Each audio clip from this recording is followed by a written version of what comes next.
What is going on, everybody? Jorge Aquino coming to you live and direct right here from the west side of the PHX. It is Tormenting Tarmac, the podcast where the enthusiast never dies. I hope all of you are having a fantastic day. Today is August the 29th. It is a hot one today, as always. I'm not sure why I always bring up meteorology when I do these podcasts, but it's kind of a thing that I do. Maybe it's the fact that we live on, hell. But that all being said, boy, oh boy, do I feel like we have a very exciting episode for you today. Um, I've talked about in the past where, Tormenting Tarmac is a place and a home where people can go ahead and, of any enthusiasm within the car culture spectrum, can come on and be able to go ahead and talk whatever about whatever they feel, about whatever they love, whatever they dislike. And today we're going ahead and kicking it up a couple of levels. The gentleman that will be on with me this evening is someone who I hold in great regard. The work that he has done over the last decade plus, and continues to go ahead and achieve more and more great things within the automotive spectrum is something to behold and something to really, really appreciate. And I am just completely and unbelievably proud and happy to go ahead and state that Zack Klapman from the Smoking Tire YouTube channel, the Smoking Tire podcast, and also now hanging out with Doug DeMuro over on Cars and Bids, is my guest today on Tormenting Tarmac. Mr. Klapman, what an absolute pleasure and a privilege, my friend. How are you? I'm great. Thank you very much for having me. That's a very professional intro. Like Hey, you're ready for radio well, actually podcasts are bigger than radio now. So hey man, yeah, I it's great. appreciate that. To hear that from you, that means the world to me, man. So thank you so much. And it really is a truly a privilege to have you on. I know that you're calling it all the way from LA. How's LA doing tonight, man? It's good. It's not Yep. as warm as where you are, Yeah, I know. which is why I live here. But 73 degrees. It's warm and humid, but I can't complain. No, 109, no. forget that. Actually, It's yesterday I was filming 4 Cars and Bids, literally yesterday, and mhm. I was filming in the valley. It was 106 degrees. That's So brutal. yeah, I got a taste of your Arizona life. You know how it is. Yeah, exactly. I know that you guys go ahead and film a lot in the desert with a lot of the things that you go ahead and do, of course, for Hmm. the Smoking Tire. And we're going to go ahead and get a little bit into that as we go along the interview, Zach. But my wife actually just got back in from LA. She was over there over the weekend. She went for a business trip somehow, some way, still ended up in Disneyland, but that's a whole different story for a whole different day. She took the kids with her and they had a great time, which is all good. But yeah, she was telling me like it was 82 on like Saturday, and I was like, yep, definitely not 82 here in Phoenix. But Zach, you've been in the game for quite a bit now. You started as the cameraman, and you've been the cameraman for so many different projects That's over the true. last decade plus.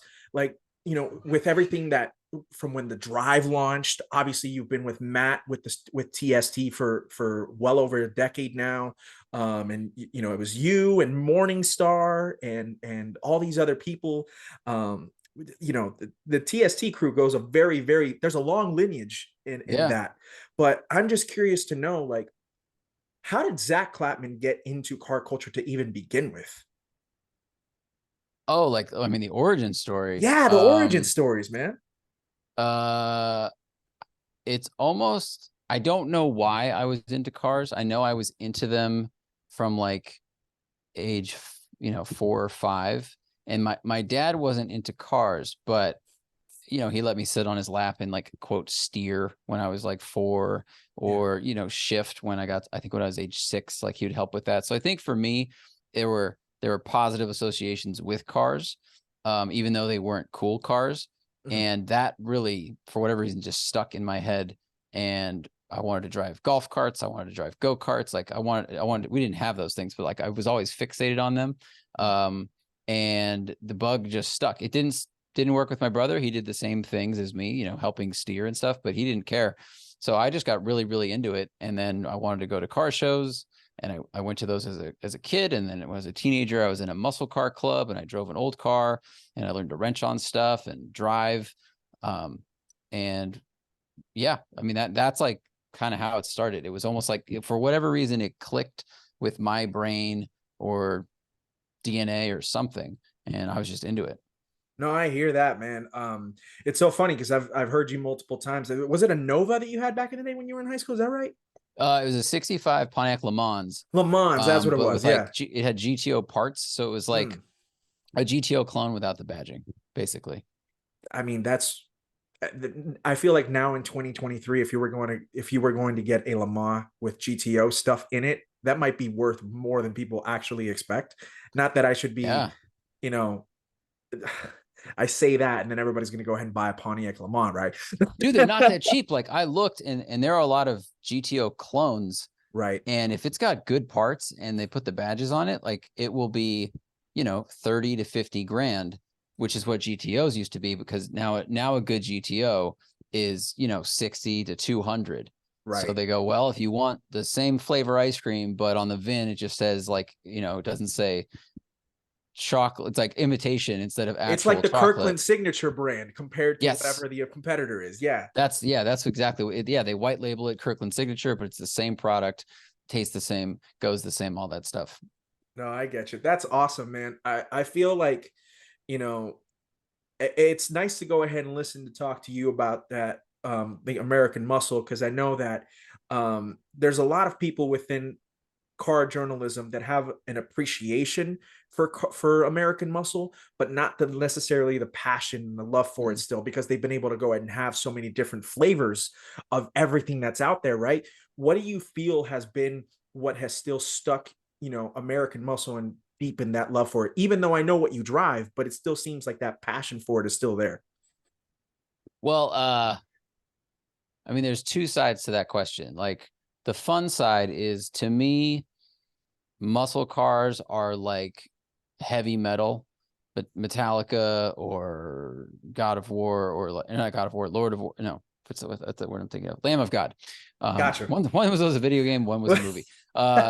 It's like it's, I don't want to insult the metalheads. I'm going to say something you'll follow my analogy. Muscle cars are simple. And I know that metal isn't simple. Music is not simple, but I think heavy metal connects to like a very simple primal part of us, like deep drumming, loud chanting. Like it's like a thunderstorm and a rock slide, and it just makes you think of like fury, right? So to me, muscle cars play that song really well. Like I have yet to experience a German car that does. AMGs come close. They're like a refined luxury car experience, refined muscle car experience, but they still put their luxury foot first. They're like, we need to be the best way to get around, smooth, comfortable, whatever. Muscle cars are flawed AF. I mean, from the 60s, like either they didn't know what ergonomics was, they didn't care, safety wasn't a thing, but the engines were huge. The transmissions and differentials were just made of big pieces of metal. I don't think they had really figured out how to whittle all the profit, up and cost down. So things seemed overbuilt.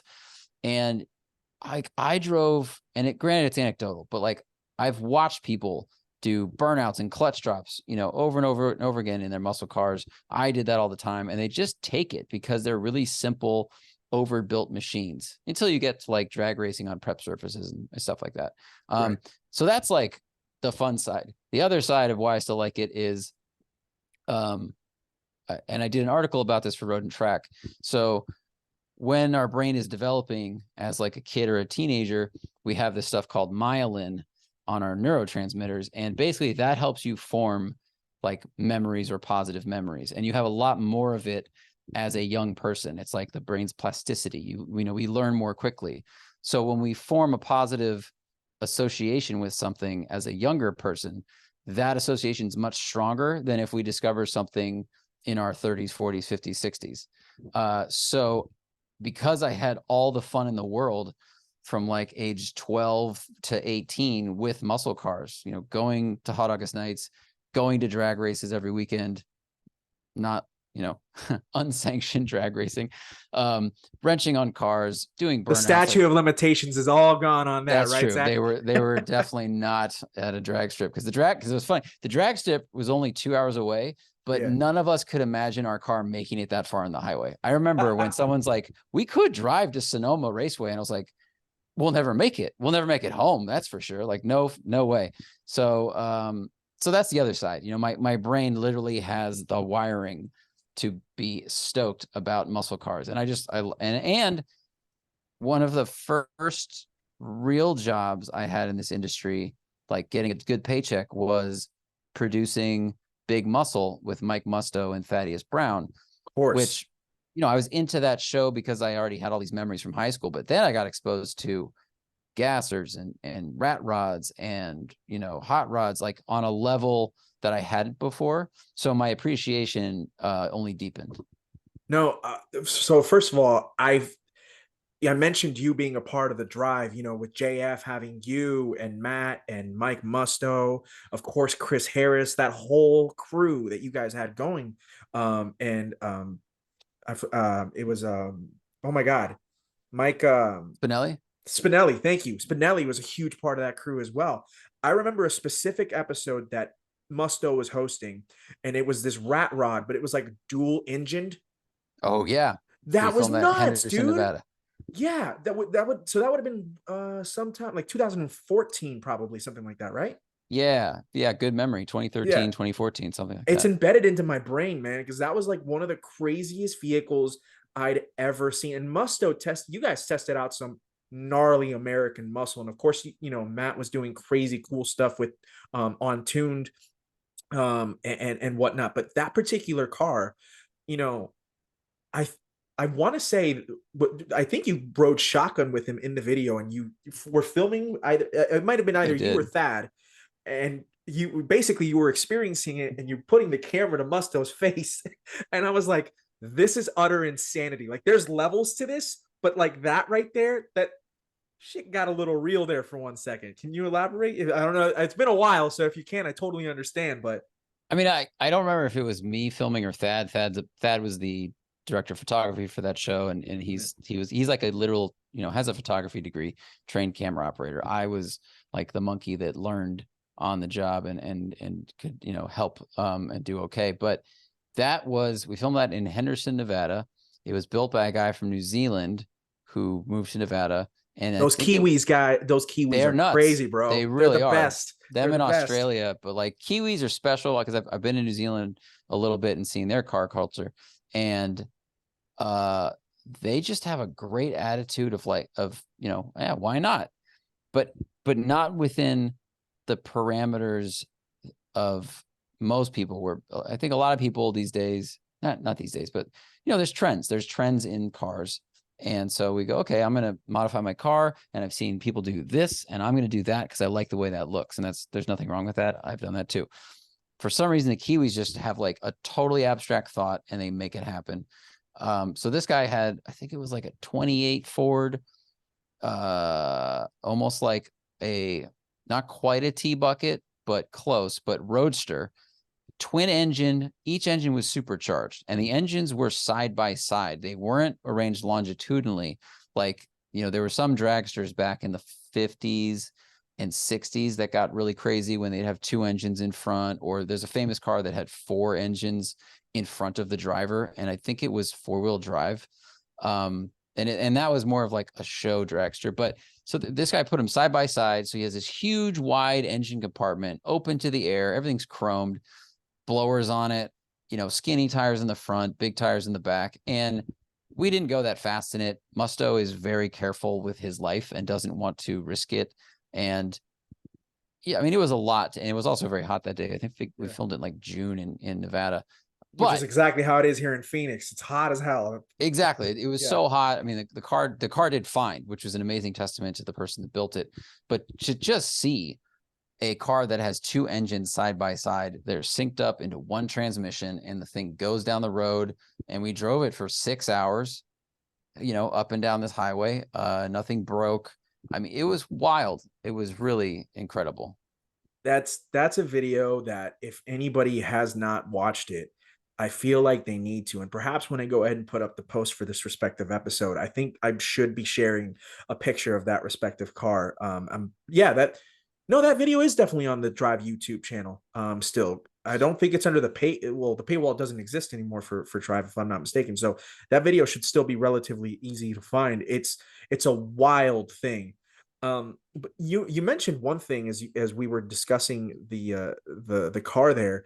You mentioned that Thad has his respective degree in photography, and like he does this. He's been doing this professionally for a long time, and you were just the guy that was just kind of learning on the ropes and whatnot. But Zach, it's funny you mentioned that because I think it's really humble of you because the things that you've been able to go ahead and do for the smoking tire, in particular, the last like I'd say 7 or 8 years, and now with you and Matt kind of going back away from the one take, two take format to going back to basically what was maybe the original incarnation of the smoking tire when you guys first started it. Yeah, it was. Yeah.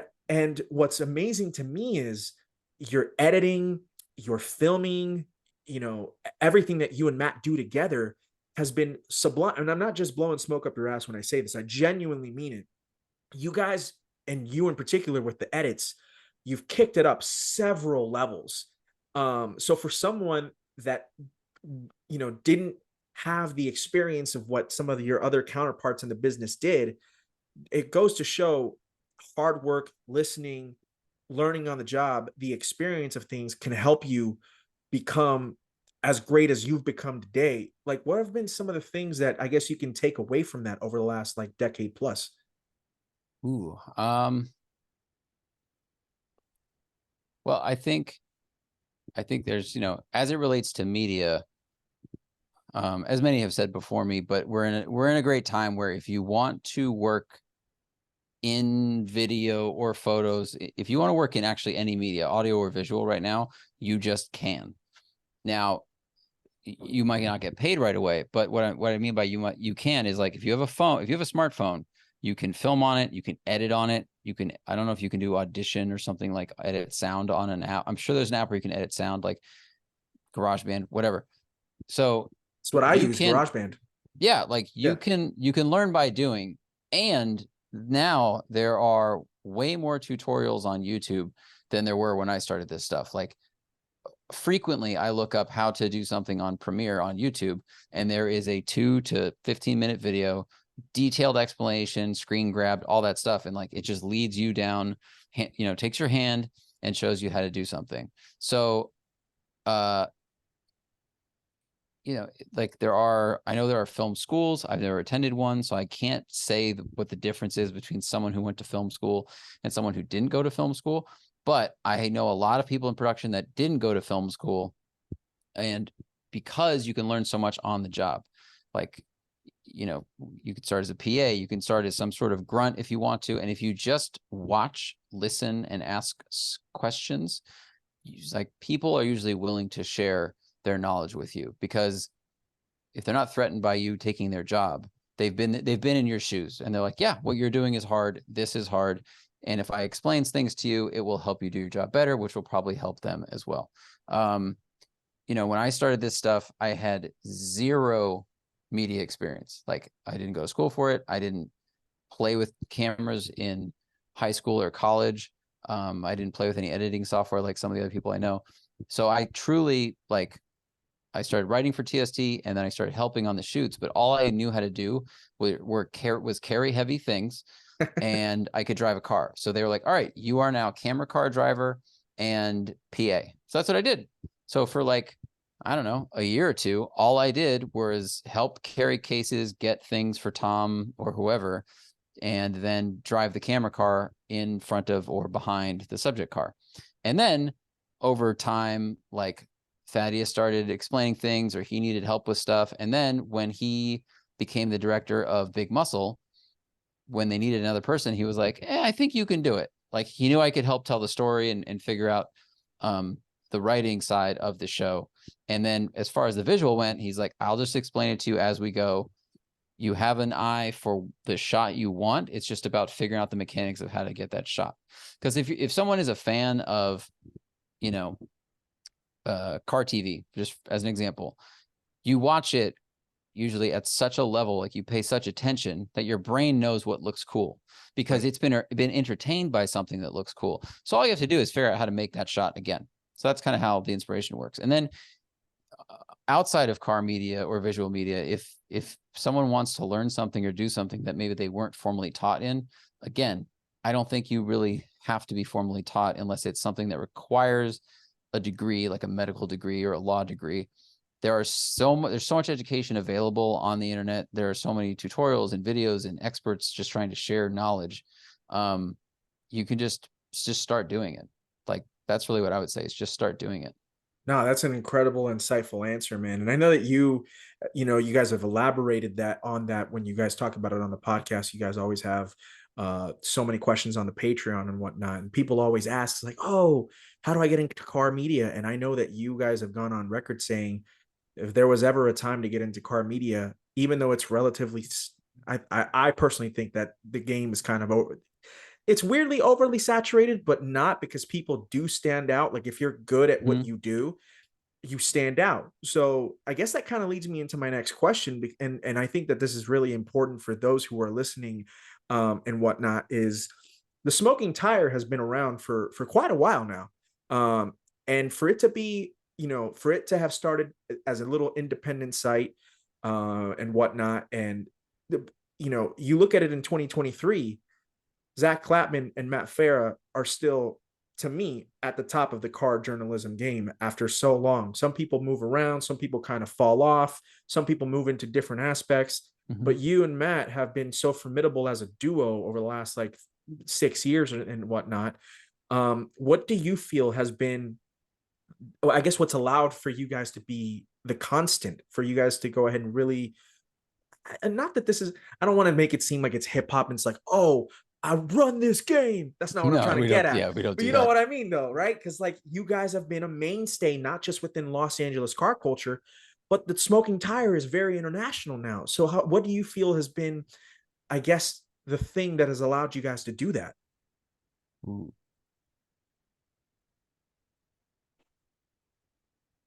I think we've had some very cool opportunities and then done well with those opportunities. But there's like a circle. It's we were offered things like Tuned. Tuned was offered to Matt because Matt knew JF from the New York car scene, Right. and Matt had done video on TST, of course, and Garage 419, which I think he worked on with JF back in like 09. So okay, he gets an opportunity because he has some experience in that realm. But then we delivered on it by making Tuned, which was a show about any modified car, basically. And that was great because it's like, well, what excites us? Mhm. So that's what we did. We sat in a room with four of us, me, Tom, Matt, and Thad, and we're like, well, what excites us? And we literally put a list on a whiteboard of, what tuner companies have we heard of that we'd want to film, what genres of cars, what what countries do we want to represent or show, and we times we'd cross things out. We're like, oh, we have too many German cars, we need some Japanese cars, whatever. And you design a season like that. So I think we were into a lot of cars, and we got these opportunities kind of over and over again to do something with them. And by exposing ourselves to a variety of cars, it exposed us to a variety of people, and just kind of, I don't know. I mean, I'd like to think that helped people get excited about our channel because it had a wide variety of stuff. And then when Matt started doing the one takes, it was like, come one, come all. Basically Right. email him your car and he will drive it on video. And if you look at the first couple of years of that, he was doing 5 cars a week for 2 years. I think he says he drove like 1,600 cars.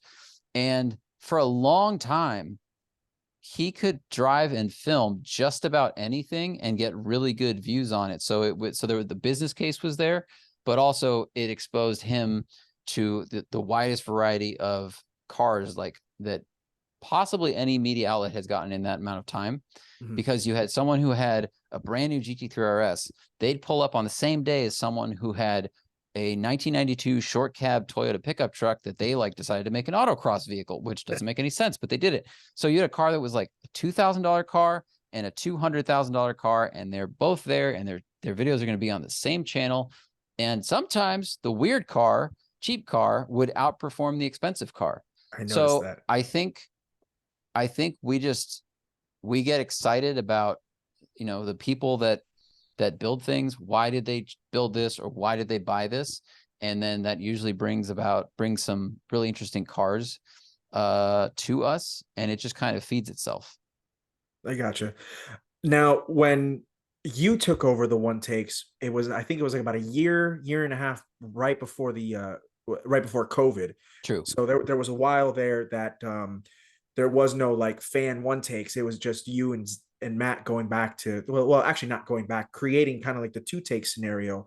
But there was that year and a half where you started to take over the fan cars and whatnot, and it was one of the first times, I shouldn't say one of the first times, but we started to see you more on camera. Everybody knew Zach because he was on the podcast. He was a co-host. We know who, if you're a fan of TST, Zach produces the podcast and he edits the YouTube episodes and whatnot. But we started to go ahead and see you more on camera, which was a refreshing thing to many of us, in the sense of like, oh, there's another face that goes along with the Smoking Tire YouTube channel, which is a really cool thing. How was that transition for you? Because we hadn't seen you ever post anything, and now here you are, maybe like 5 or 4 years later. You're working on cars and bids. You've done the Autopian in the past, and now you and Matt are both on camera together. How was that transition for you? I think, well, part of it I have to give a shout out to JF Spinelli and Chris Harris, because let's see, from 2011 to 2016, we did Drive on YouTube, and then it became Drive on NBC Sports, which I helped produce and write. And we were doing the podcast at the same time. So for like 5 years, I think from 2011 to then. So I had this like experience speaking about cars and writing about cars, but it wasn't, like you said, it wasn't in front of camera to a lot of people. And then when they needed an additional host on Drive on NBC Sports, they asked me to do it. And of course I was like over the moon, because it's like that was the dream. Like that's the dream, right? That was the dream. Like I moved to Los Angeles to do things with TV and cars. And they're like, do you want to do things with TV and cars in front of the camera? I was like, absolutely. F yes. I don't know if you're allowed to swear on your show. So like, absolutely. I definitely want to do that. So that was part of it. But there had been times where Matt had been like, hey, you should do something in front of camera. Like he was generous with that. And I was always very nervous for a long time. And he got bored of the fan cars, and he said this publicly. I'm not trying to put his business in the street.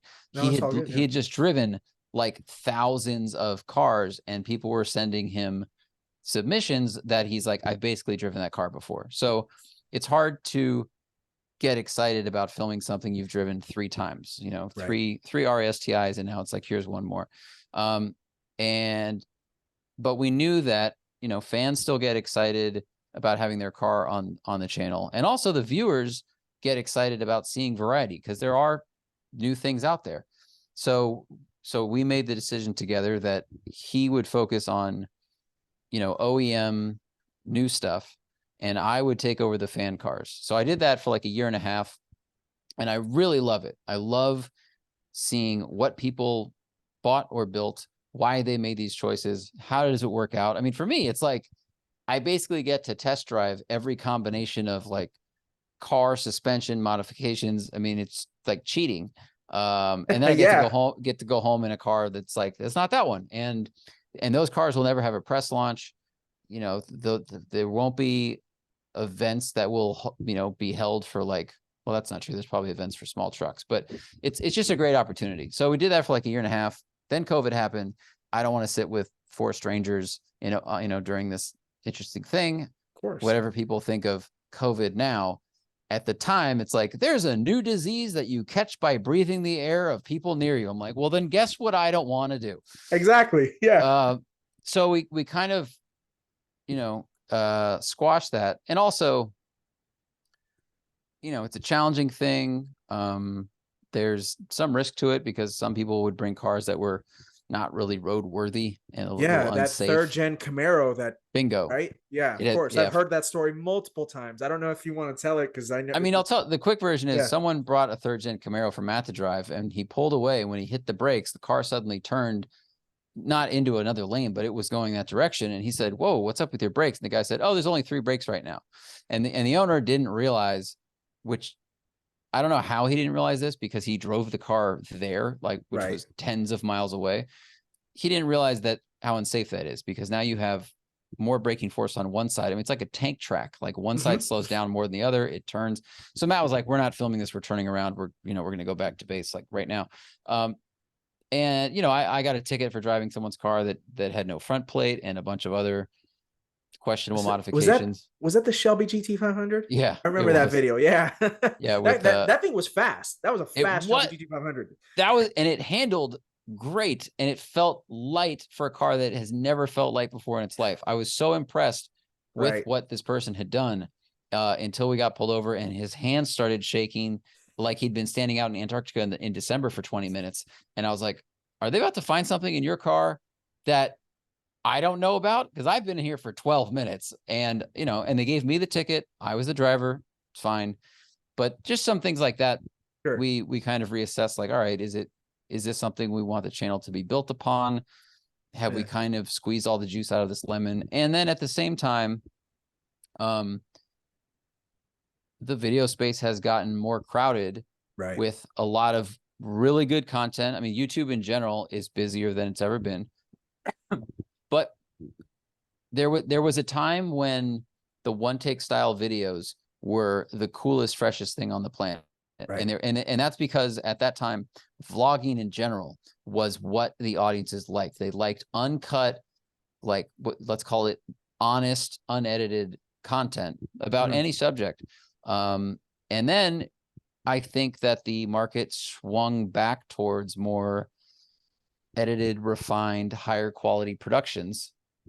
And that's why you see people like Throttle House and Straight Pipes and Haggerty and Petrolicious, or there are and now there's so many channels that are doing really high quality stuff. And that is part of what influenced us to kind of reset and go, okay, we know how to make high quality stuff. We know how to make low quality stuff. What do we like to do? What do we want to do? And what do we think the audience wants? So we started doing this thing at the beginning of this year where we kind of pre-write the video a bit. I spend a couple days editing it instead of 2 hours. Music scores, information, a mix of shots, stand-ups, jokes and things like that. And we basically went back to our roots. Right. Like, let's produce, TV quality stuff on the internet. And so far the audience response has been really positive. I mean, as it should be. For every single person that goes, hey, I kind of missed the one take style, there's like literally 50 to 100 that are like, this is so awesome. We love this stuff, blah, blah, blah. Yeah, I think it's been such a nice thing. And by the way, this is coming from someone who watched those. God, Matt did about 4 years worth of one takes. So many. And then you did an additional 1.5 years of one takes. So it's 6.5 years worth of content right there. But, as everybody, was doing back in 2008, 2009, well, and everybody who does some sort of car media says everybody wanted to be Top Gear. And everybody was just putting on their own spin on Top Gear. And it's so funny because nearly 15 plus years later, that is still the formula, and it's a really cool thing because when you do watch it, yeah, that's the style, but everybody has their own spin on it. So for example, you guys have your own spin on it. I loved you. First of all, I love you guys' chemistry. Obviously you guys have been really good friends for a very long time. So it shows on camera and whatnot, but there was which episode? You know what? I really enjoyed the Supra and the Civic Type R. Yeah, we're proud of that one. The views are really good too. The views are great on that one. Obviously, when you bring in a 6-speed manual Supra, which is what us, the enthusiasts, wanted from the very get-go, right? And then the Civic Type R is kind of like a cult classic nowadays. Both, we're in the 8th generation now, or is it 9th generation? I forget. 9. Yeah, 9. So, right. So like 8 and 9, 9th generation CTRs, that's what everybody loves. Right. And so when you go ahead and put those two together with the old school TST flavor of going back to the roots and whatnot, it's a really wonderful combination. But I also think that,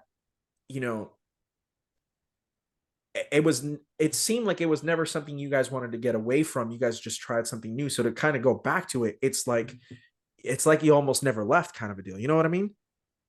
Yeah, well, we for the quick and dirty, because if people listen to our podcast, then you've heard which you should, a lot, for the love of God. Like I'll do the quick version is, when we started out doing it for the first couple of years, it was a net zero, like money losing endeavor. We all had other jobs, and rev share wasn't what it is now. Views weren't what they were now, or what they became. YouTube was a really new thing. We were really early to the, people who are trying to be on YouTube for a job. And it's because we did it as an audition for television. And then we got television, we were on G4, then we were on NBC Sports. And I think basically along the way, even when the one takes came about and we had to stop putting so much effort into TST because the money wasn't there. You're spending days shooting, days editing, and then the rev share is just not enough to sustain that kind of thing at the time. So that's why that's another reason the one takes came about. But while even as simple as that stuff got, Matt, continued writing for a lot of publications, and that is a great exercise in storytelling.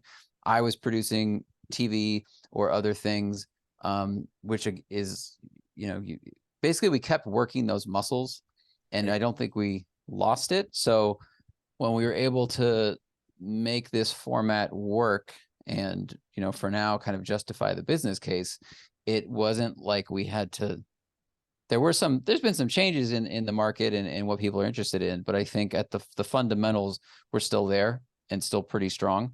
And that was really good. So I got you. For basically fortunate to be able to pull from that experience. No, for sure.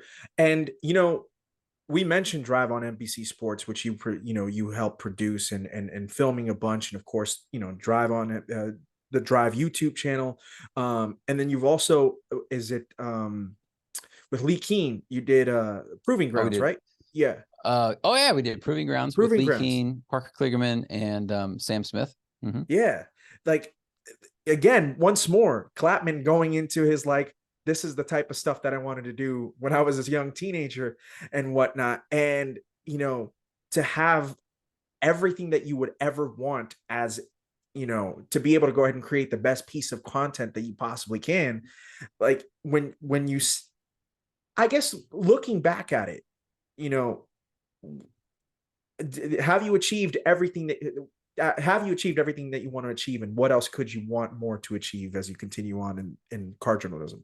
Oh, I'm definitely not done. I think like when I watch or think back to the stuff I did on Drive on NBC Sports, I like many other creative people or in front of camera people, you just see the mistakes. So I was very green and I was like, oh man, I could have done a much better job and done things. I was like, it's not that I wasn't proud of the videos. Like I wasn't proud of my parts at times. I did some stuff I thought I did well. I did some stuff I thought I did poorly. And that's just the case when you're working a creative endeavor. So I would like to keep doing that stuff and keep developing the skill set of writing, hosting, and kind of storytelling or car testing. I mean, there's so many ways to do it. And it's not an easy thing. I think if you grow up watching Top Gear, it just seems like they make it look effortless because they're so good at it and the writing's so good. And that's a crew of like 50, by the way, mind you, whereas it's just you and Matt. Yeah, that's true. I mean, Top Gear, I don't know how they do it now, but I know I've back in the days of the original trio, they'd go out and host stuff, but then like they'd come back to the writing room and they would either punch things up or adjust things with a writing team while a B-roll team shot stuff outside. Whereas for us on Drive or on Proving Grounds, a lot of times the hosts had to also be the drivers for the B-roll and all these other things.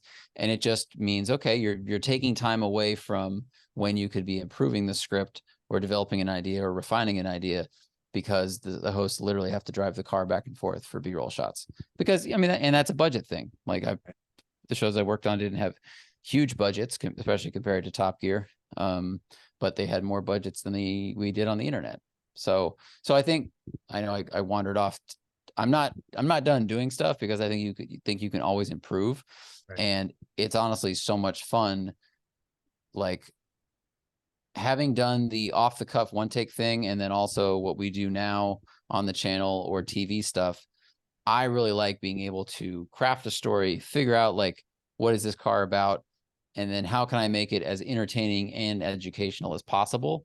And for me, I can only do that if I have time to think about it. And then we have time to plan the bits or visuals and stuff like that. That's one thing that Proving Grounds was great, because it was a single location show, with the exception when we went to Indianapolis, to the Indy 500.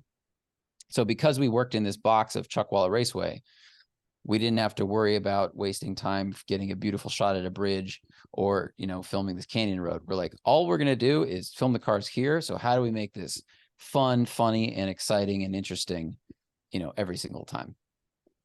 I gotcha.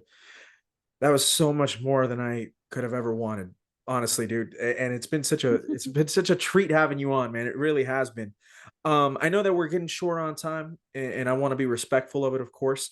So I wanted to go ahead and kind of move a little bit into your thoughts on the automotive industry right now. Obviously, you got one thing that I personally love about the Smoking Tire podcast is that you and Matt have never pulled any punches. You guys are about as honest as anybody could ever ask you to be. And it's really great. And one of my favorite things has been, especially what you guys have done over the last couple of years, has been the incorporation. Of course, it's always about the automotive enthusiast, right? We all know that. That's what TST is all about. But your incorporation, such as your thoughts on relieving traffic, right? The autonomy of the vehicle, or hopefully not too much of the autonomy. I agree with you guys 100% every time.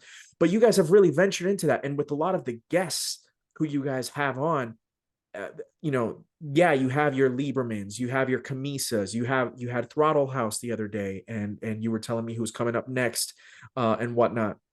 But you guys have also had, I believe, there was one lady, not Professor Missy Cummings, but it was, I think she was like the head of like some type of transportation thing, and I'm blanking on her name right now.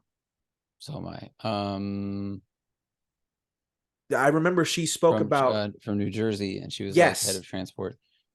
But as you look that up, one of the things that you guys were talking about was, which was something I would have never thought of, and most people would never think of, is how, transportation was built around sometimes to help or to not be as helpful to perhaps certain sections of different cities and whatnot. And one of the things you guys talked about was kind of like how transportation is used in New York City. And I'm just curious to know, that's a level of things that not a lot of people within the automotive industry choose to go to, or choose to discuss, or choose to bring to a light. What was it when you and Matt are sitting down, whether it was you, whether it was him that came up with it, to go ahead and say, hey, this is something that needs to be spoken about, because not a lot of people within the industry are doing so? Because that, to me, has helped me out as an enthusiast who listens to you guys all the time, broaden my ideas and understandings of a lot of things that aren't just cars. Does that make sense? Yeah, totally. The person we're talking about is Salika Josiah Talbot. That's the one. That's the one. She's brilliant, that lady. Brilliant. Yeah, she is. She was a lawyer, and then also she's the founder and CEO of Autonomous Vehicle Consulting, and works for the New Jersey Transportation. But she had, very, very smart. She's going places because she already is places. I mean, I'll give a lot of credit to that goes to Matt, because he's a voracious reader, and but you do too, though. Like that's the thing. And I know you're super modest, man, but the ideologies that you present on the podcast should not be something that just gets swept under the rug. Like, there are things that point, and I'm saying, no, you're welcome, man. And I'm not trying to do it to suck up to you, I promise. It's a lot of the times where, you bring up points that I wouldn't have thought about, Farah hasn't thought about.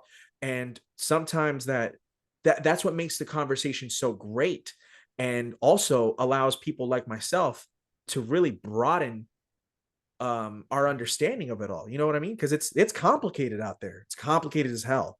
Well, I think, but that's actually that's the key to it is, if you're sitting in traffic and you're like, why are we stuck here? Well, there's probably a reason. So I think it's that question of why. It's almost like being a 5-year-old. Again, like you're just asking your parent, like, why?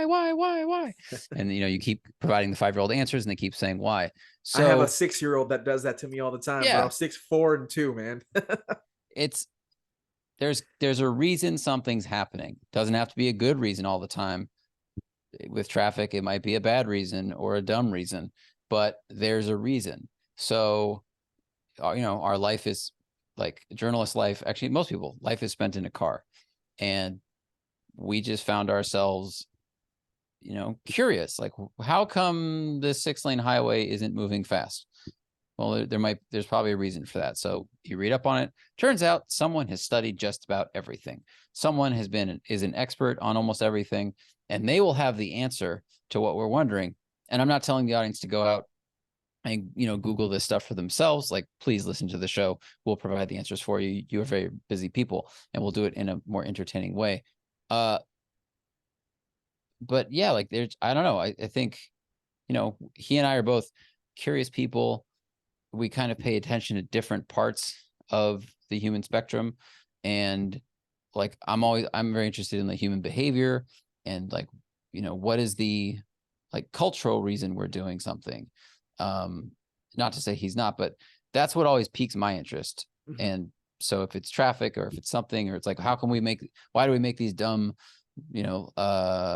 political decisions? It's like, well, maybe because of this, or maybe because of that, because humans are flawed, and we're not always going to make the smartest decision. We're going to make an emotional decision, because that's much Or a financial stronger. decision too. Or a financial, I mean, that's a huge one. A lot of people vote with their pocketbook because their pocketbook is in front of them. It's important. Money is how we get things done, and it can be a safety net, or it can cause a problem. Not having, like, I mean, Kanye West, what an interesting human being he's been in the last 2 years. But he said, having money isn't everything, but not having it is. Very, very true.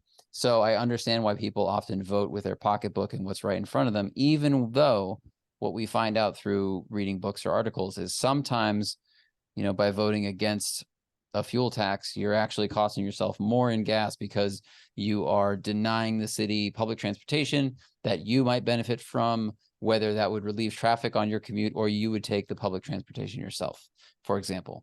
So I don't know. It's just for whatever reason, like, you just kind of ask why. You're like, all right, let's try and figure it out. If you don't ever ask why, you're never going to find out the answers that you never even knew you had questions for, right? You would hope that I would hope that most people as human beings would want to go ahead and learn more about the things, about the world that we live in some capacity, right? And so being able to go ahead and provide that, you guys, is an incredible thing. I'll end it on this, because I had brought up, your thoughts on the automotive industry, and I went towards that portion first. But the automotive industry is in a very interesting time. We're seeing some of the fastest cars we've ever seen, both on the petrol side and on the electric side, right? A lot of people like where that's going. A lot of people don't necessarily like where that's going. I'm that guy that always kind of like, you have an E46 M3. Everybody knows that. It's very popular. Matt had his E46 for a while, and then went ahead and now got an NSX, which I think is ace. But what do you view about the current automotive industry now from the enthusiast standpoint? And what do you like about it, and what do you not like? I know that's a broad question, but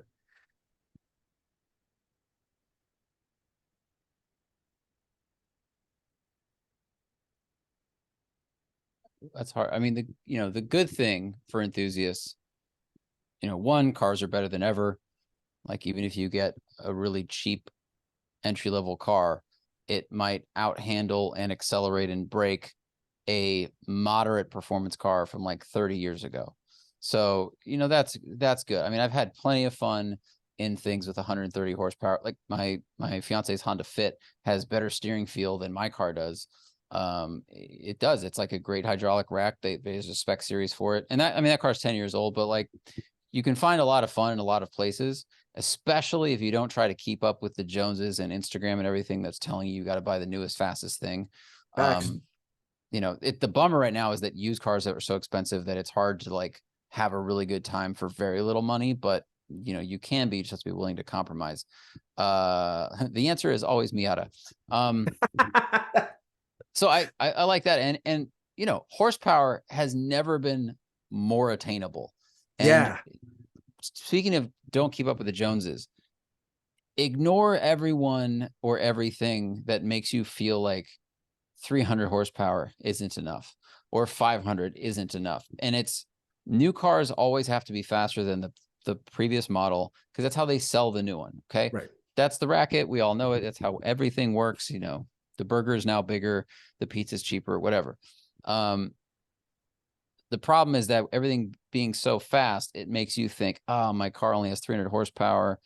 It's not really very fun. It's like, that is a super fun amount of power. And if you look at something like the GR86, FRS, BRZ, those have like, you know, 220 to 245. I mean, the new ones have a little bit more than that.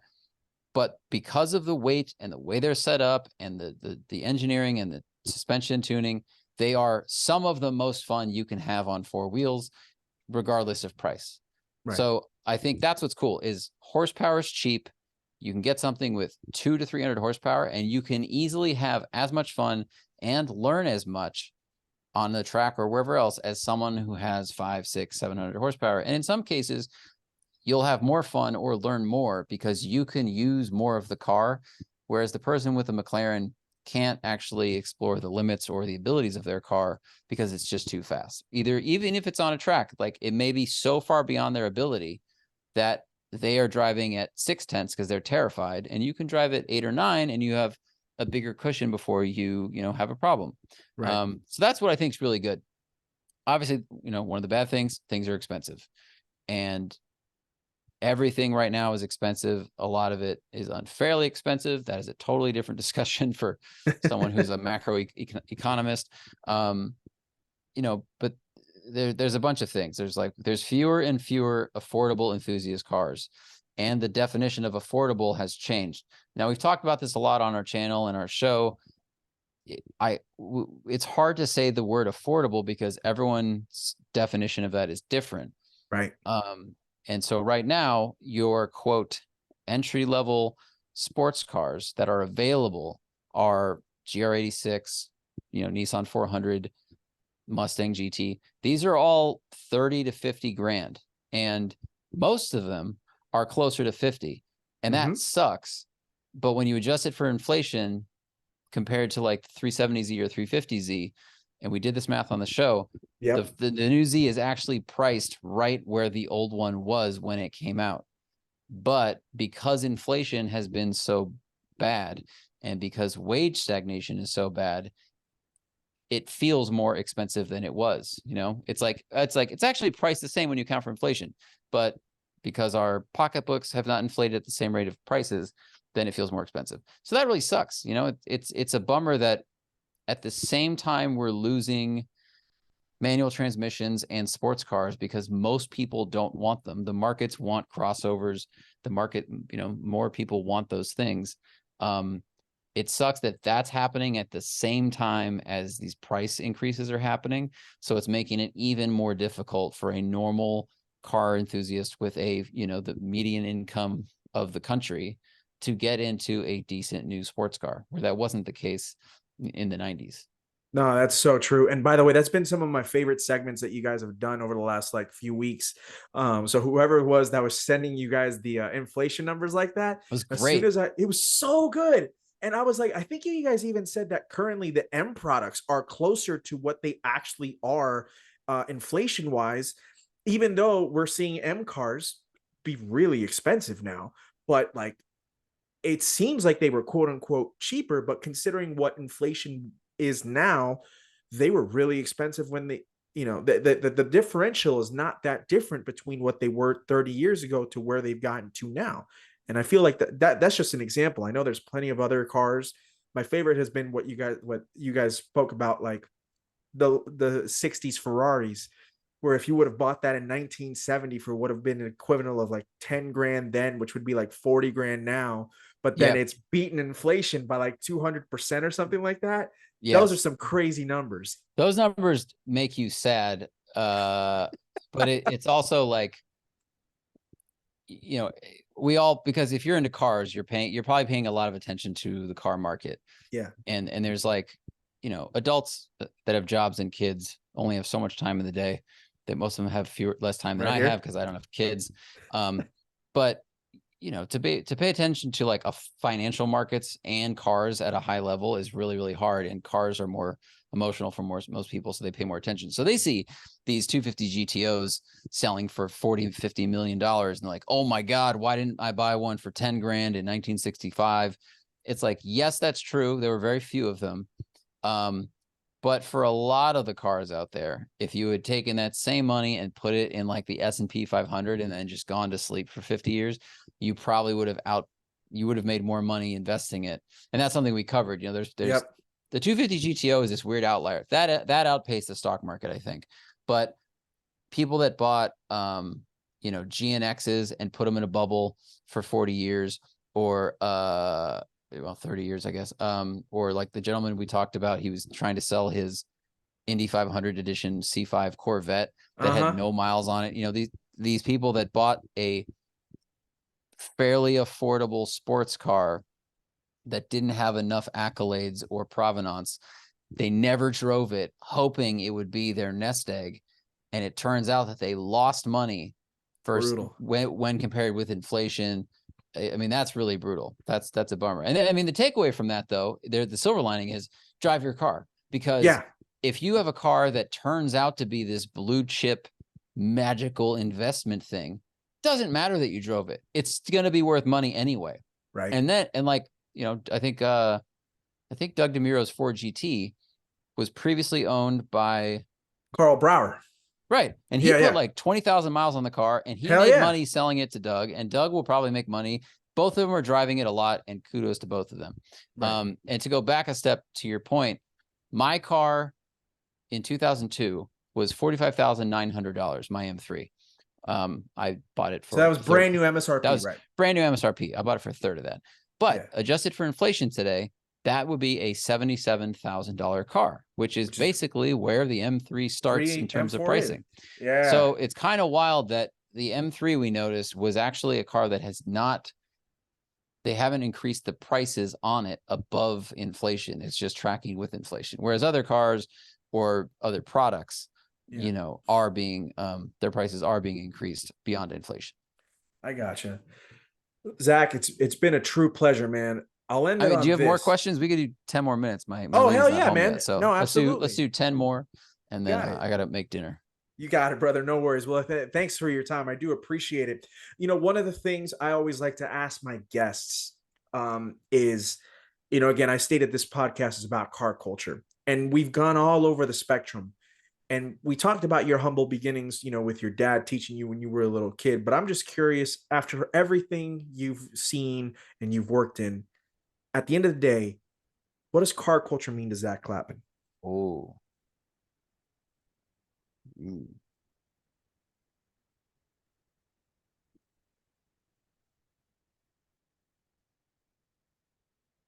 Well, I think like any hobby or interest, it's like a gravitational force that just pulls people together. It's almost like people gather around a fire when it's cold. Right. So I think if you're into cars, if you're into music, if you're into yarn, gaming, whatever, like, you get pleasure from this thing, this hobby, this interest, whatever it is. And so you're going to meet other people that are into that hobby.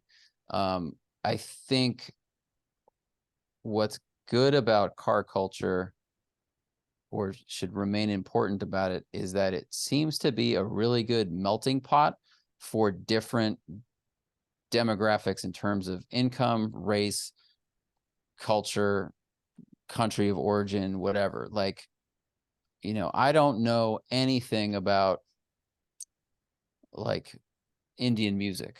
Like, I mean, I like some of it when EDM is mixed with like, India beats, it actually works really well and I enjoy it, but I don't know how it's played. I don't know what the instrument is. I couldn't go there and talk music with them. I can't go to a jazz club and really talk music. I can appreciate it, but I don't really know that stuff. But I could go to basically any country where they have cars and probably talk to people and find people that are into cars, or at least appreciate their vehicle. And like, we'd have some glue for the conversation. And I think what's great is can expose groups of people to groups they wouldn't necessarily come into contact with.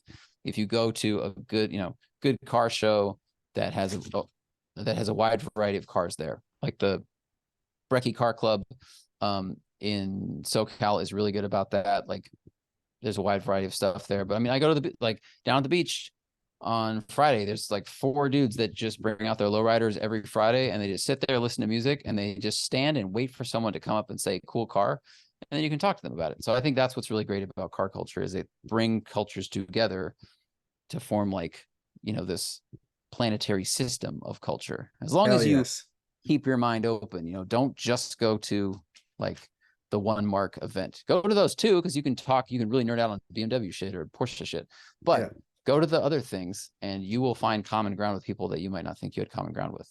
I love that, man. You're so right. It's like this melting pot of things that you never would have imagined, yet all of a sudden you become homies with the last person you would have ever expected, only because you like the same type of car, or you disagree, but you can appreciate each other's opinions and whatnot. I'll end it on this, Zach.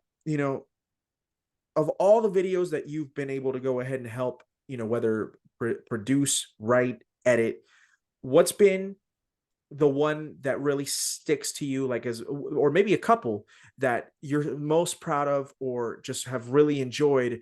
And then also from the podcasting end, what have been some of your most memorable episodes? Because you guys have now done aren't you guys almost at like 800 episodes or something like that of TST? Yeah, 856. That's gnarly, dude. Congratulations on that. You guys have cranked shit out. Like, that's nuts to me, dude. Yeah, I mean, we started in 2011, I think, and we did back when nobody was podcasting. Yeah, pretty much. It was like, yeah, you guys started Rogan, the game, dude. Joe Rogan, Mark Maron, and then we jumped in there. Look, let's see, memorable videos. I mean, the All Cars Go to Heaven series we did, for people that didn't watch them, like we basically drove cheap, crappy cars off-road for like hundreds and hundreds and hundreds of miles before the Gambler 500 existed. We took them camping, and we just wanted to see if these cheap cars could actually do a lot more than people think. Everyone thinks you need a Wrangler or something like that. So wrong. Wrong. You just need commitment and to not care about the bodily harm you're inflicting upon a vehicle. Or yourself too. Or yourself. That's true. There's a lot of that. I mean, so those were a fun adventure. And then I think the recent ones Matt and I did where we were trying to, had a battle of E46 wagon versus Crown Vic was really fun. But watch those videos, people, for the love of God. Watch those videos. Those are dope. There's that and TJ Russell's Baja 911 that people car need to watch. Was so great, and the video was so fun to make and fun to watch. Whatever, people weren't clicking on it as much, but man, that was a really good time. But I think we did a really good job with our Bentley GTC video, the one we the one we recently did. We just like good jokes, good back and forth, good information. And the Integra Type S video, I'm proud of that one too. Like those are 2 that came out in the last couple of months that I'm really into. But I don't know. I mean, like on the drive days, like I raced against a 6-year-old in go-karts, and he destroyed me. And then I rode at New Jersey Motorsports Park at Club Loose with a 14-year-old. Like he couldn't drive on the street, but he could drift the hell out of a car. So I got to do some really weird, fun stuff like that. I gotcha. On the podcast, we've gotten to talk to so many interesting people that I never would have imagined I'd ever get to see in person or shake their hand. I mean, you brought it up before the show, but Gordon Murray, of course, the guy that, was, heavily involved with McLaren F1 and now his Gordon Murray project. I mean, yeah, one of the GOATs, one of the great minds in cars of the last 100 years. Super nice, knowledgeable, great stories. And we've talked to him twice. And when we saw him at Festival of Speed, he just like shakes our hands. And he's like, "Hey, how's it going? Nice to see you guys." And your brain's exploding because he's like your homie. Yeah, exactly. Yeah, so that so freaking crazy stuff like that is so special. Like, Bucky Lasik, I was a huge fan of his. I mean, I am, but I played him on Tony Hawk's Pro Skater when I was in college. Like I would select him and play him in the game a lot. And now he's, he brings fresh caught tuna and cuts it up on a skateboard in our studio.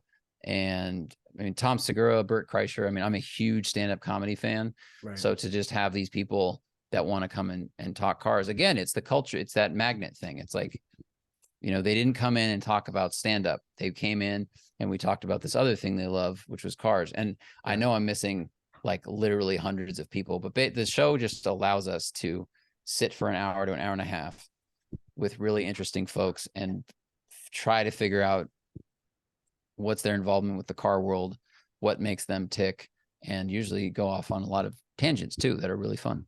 It's the best thing, dude. I mean, hearing Joey, of all people, Joey Lawrence being on the pod like a few weeks ago, never would have been at all the thing. But Zach, I know that it's right about that time, so I want to be respectful of it, man. But I can't thank you enough for wanting to go ahead and spend about an hour with me here on the podcast tonight. It's been a true honor and a privilege, sir. And I'll let you go ahead and put in all the plugs for everything before we go ahead and sign off. But honestly, from me to you, a true privilege. And thank you so much for doing this for me, man. I really appreciate that.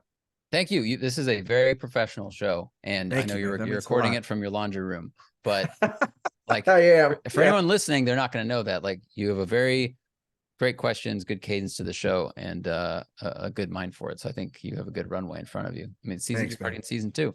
Season 2, man. Kicking ass, taking names. My dog is freaking out right now, but it's okay. But yeah, plug things. Watch our videos on the Smoking Tire YouTube channel and the podcast. Get it anywhere you listen to podcasts, or you can watch it. If sometimes we put up visuals to go along with the show, cars we're talking about, projects, whatever. So that's the Smoking Tire Podcast YouTube channel. And if you want to get that show early, like weeks early, we have a Patreon, so you can get access to those shows long before everybody else does. And I'm doing some videos with Cars and Bids, reviewing some of the cars before they go up to auction, which has been very cool because it's kind of like the one takes. Like, I got to review a guy's RSTI swapped Subaru, and he put up for auction. And then I'm supposed to drive a GT2 RS soon, or a GT2 rather. So so 997 GT2, nice. 996. Oh, 996 GT2. Oh, those are even more rare. Holy hell, super rare, super rare. Yeah, so, I mean, that came down the pike, and so that's been a great opportunity because they have they sell a variety of cars on Cars and Bids, and I will happily drive them and talk about them. It's a pretty good opportunity. So yeah, go check those videos out. Give them a thumbs up so that they keep hiring me back to do that stuff. 100%. Zack Klapman is one of the GOATs in the automotive industry. You and Matt Farah are automotive heroes of mine, and I wish you nothing but the best. And I'm going to continue to support you guys. And thank you so much for taking the time tonight, Zach. Really appreciate that. We'll go ahead and wrap it up right here. Go check out Zach out on his Instagram account as well, at The Real Zack Klapman. And of course, you can also follow Matt at The Smoking Tire on Instagram as well. You know, always up to shenanigans, these two, and it's the best thing ever, man. So appreciate you, Zach. Everybody listening, I appreciate you listening. Thank you so much for all the support, and I hope you've enjoyed this episode. So on behalf of Mr. Zack Klapman, my name is Jorge Aquino. You've been listening to Tormenting Tarmac, and this is the podcast where the enthusiast never dies. Have a great night, everybody.